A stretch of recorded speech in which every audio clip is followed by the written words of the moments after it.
Hello everyone, welcome to सिद्धांत scholars academy. My self Nandita Jain. इस video lecture में हम कंटिन्यू करेंगे अपनी संपूर्ण हिंदी साहित्य की सीरीज़ को। और जैसे कि हमें पता है कि हम भक्ति काव्य को पढ़ रहे हैं, आजकल भक्ति काव्य को पढ़ रहे हैं। तो आज का टॉपिक है हमारा भक्ति काव्य की राजनीतिक, सामाजिक और सांस्कृतिक पृष्ठभूमि कैसी थी। तो सबसे पहले हम पढ़ते हैं राजनीतिक पृष्ठभूमि के बारे में कि भक्ति काव्य के समय भारत की राजनीतिक पृष्ठभूमि कैसी थी। जैसा कि हमें पता ही है कि भारत पर समय समय पर आक्रमण होते रहे हैं। भारत के उत्तरी भाग पर तुगलक वंश, सैयद वंश, लोधी वंश, खिलजी खान और मुगलों जैसे कि बाबर, अकबर, हुमायूं, जहांगीर, शाहजहां और औरंगजेब इत्यादि ने शासन किया है। और यह काल कब का था? ये काल था लगभग 1326 से 1526 ईस्वी तक। ठीक है। अब भक्ति काल के द्वितीय चरण की बात करें तो भक्ति काल के द्वितीय चरण में मुगलों का ही शासनकाल था। भक्ति काल की सीमा शाहजहां के शासनकाल तक मानी जाती है। कुछ मुगल शासकों को छोड़कर ज़्यादातर जो भी मुगल शासक थे उनकी नीति उदार नहीं रही है। सिर्फ कुछ ही ऐसे मुगल शासक थे जिनकी उदार नीति थी। वो देश के बारे में कुछ थोड़ा बहुत अच्छा करते थे, समझते थे, लेकिन ज़्यादातर जो मुगल शासक थे उनकी नीति उदार नहीं थी। हिंदू और मुस्लिम धर्म में उदारता और सद्भाव नहीं था तथा दोनों ही धर्मों में द्वेष लगातार बढ़ता जा रहा था। तो ये थी हमारी राजनीतिक पृष्ठभूमि।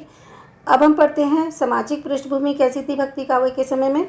तो उस समय समाज में वर्ण व्यवस्था पर्याप्त थी, यानी कि शूद्र वंश और ये जो वर्ण वगैरह होते थे, वर्ण व्यवस्था थी, जिस कारण लोगों में छुआछूत, ऊंच नीच, जाति पाति की भावना प्रबल हो गई थी। ठीक है, ऊंची जाति, नीची जाति। तो हिंदू और मुस्लिम दोनों धर्मों में प्रेम जैसी कोई भावना थी ही नहीं। मुस्लिम संप्रदाय के लोग हिंदू युवतियों को या तो क्रय करके यानी कि खरीद कर या फिर उनका अपहरण करके ले जाते थे। उन्हें दोयम मतलब निम्न दर्जे का समझा जाता था। उनमें से अधिकांश युवतियाँ मुस्लिम धर्म स्वीकार कर लेती थी। और इस समय पाखंड, अंधविश्वास, रूढ़ी और कुरीतियाँ विद्यमान थी, यानी कि देश में बहुत ही बुरी स्थिति थी। सबसे पहली तो वर्ण व्यवस्था थी। समाज ऊंच नीच और जाति पाति में बटा हुआ था। हिंदू और मुस्लिम दोनों ही धर्मों में द्वेष था, प्रेम भावना का पूरी तरह अभाव था। और मुस्लिम जो संप्रदाय के लोग थे वो हिंदू युवतियों को या तो खरीद के लेके जाते थे या फिर उनको अपहरण कर लिया जाता था उनका, और उन्हें निम्न दर्जे का समझा जाता था। ठीक है, तो ऐसे में कुछ युवतियाँ तो जो हिंदू युवतियाँ थी वो या तो मुस्लिम धर्म को स्वीकार कर लेती थी या फिर उनके जुर्मों को सहे जाती थी। ठीक है, और कोई चारा नहीं था उस समय उनके पास। तो इस समय पाखंड, अंधविश्वास, रूढ़ियाँ और कुरीतियाँ बहुत बुरी तरीके से देश में व्याप्त थी। फिर आती हैं बौद्ध धर्म की बात करें तो बौद्ध धर्म में भी विकृति दिखाई देने लगी थी। और बौद्ध धर्म दो भागों में बट गया था, हीनयान और महायान। महायान जो था वो फिर से दो भागों में बट गया था, व्रजयान और सहजयान। व्रजयानी जो थे वही सिद्ध कहलाए, सिद्ध पंथ के लोग कहलाए। और महायान संप्रदाय की जो जनता थी ना वो ज़्यादातर अंधविश्वासी और रूढ़िवादी थी। और इस संप्रदाय में किस संप्रदाय की बात कर रहे हैं हम बात कर रहे हैं व्रजयान की। व्रजयान ही सिद्ध संतों का वर्ग था। और इसमें ठीक है, अगर हम बात करते हैं महायान की तो महायान की जो जनता थी ना वो अंधविश्वासी थी और रूढ़िवादी थी। महायान संप्रदाय में गुरु का जादू टोना, तंत्र मंत्र, चमत्कार दिखाकर, जो गुरु थे या तो वो जादू टोना दिखाते थे, तंत्र मंत्र पढ़ते थे या फिर ऐसा कोई चमत्कार दिखाते थे, और लोगों को मार्गी बनाकर उन्हें मांस, मदिरा, मैथुन और मुद्रा और मत्स्य, इसे पंचमकार कहा जाता है। 5 मकार हैं इसके अंदर। कौन से? मांस, मदिरा, मैथुन, मुद्रा और मत्स्य। इनको ग्रहण करने के लिए प्रेरित किया करते थे। ठीक है, तो बौद्ध धर्म दो भागों में बटा था, हीनयान और महायान। और महायान फिर से दो भागों में बटा था, व्रजयान और सहजयान। ठीक है, और जो इसके व्रजयान वाले लोग थे वो तो सिद्ध कहलाए थे, लेकिन जो महायान के जो जनता थी, अगर ओवरऑल देखा जाए तो, जिसमें व्रजयान और सहजयान दोनों ही हैं, इसकी जो जनता थी वो कैसी थी? रूढ़िवादी थी और अंधविश्वासी थी। और संप्रदाय में गुरु जैसा दिखाते थे जनता को वो वैसा मान जाते थे, जादू टोना, तंत्र मंत्र, चमत्कार आदि। और साथ में उनको वामागी बनाकर 5 मकार जो हैं उसको ग्रहण करने के लिए प्रेरित किया जाता था। अब हम बात करते हैं धार्मिक या सांस्कृतिक पृष्ठभूमि की। तो मुस्लिम मूर्ति पूजा के विरुद्ध थे, उन्हें भी हिंदुओं की भांति माला जपते देखा गया है। ठीक है, तो जैसे हिंदुओं में तो मूर्ति पूजा होती है, लेकिन मुस्लिम मूर्ति पूजा के विरुद्ध थे। लेकिन जैसे हिंदू लोग हैं, हम लोग हैं, माला जपते हैं, तो इसी तरह मुस्लिम भी माला जपते हुए देखे जा सकते थे, लेकिन उनमें आंतरिक शुद्धि का अभाव था। बौद्ध धर्म की विकृतियों के विरुद्ध शंकराचार्य ने अद्वैत मत की स्थापना की थी। विष्णु के अवतारों की भक्ति ने लोगों को आकृष्ट किया था। ठीक है, तो भक्ति का मार्ग सबके लिए खुल गया था। अनाचार यानी कि किसी पर अत्याचार हो, मिथ्याचार, आडंबर, पाखंड, कर्मकांड आदि कुछ ऐसे कारक थे जिसके कारण भक्ति आंदोलन को बल मिला और इसके लिए परिस्थितियां बनी। ठीक है, तो धार्मिक सांस्कृतिक पृष्ठभूमि में हमने देखा कि भाई मुस्लिम मूर्ति पूजा के विरुद्ध थे, लेकिन हिंदुओं की तरह माला जपते थे। ठीक है, आंतरिक शुद्धि का अभाव था।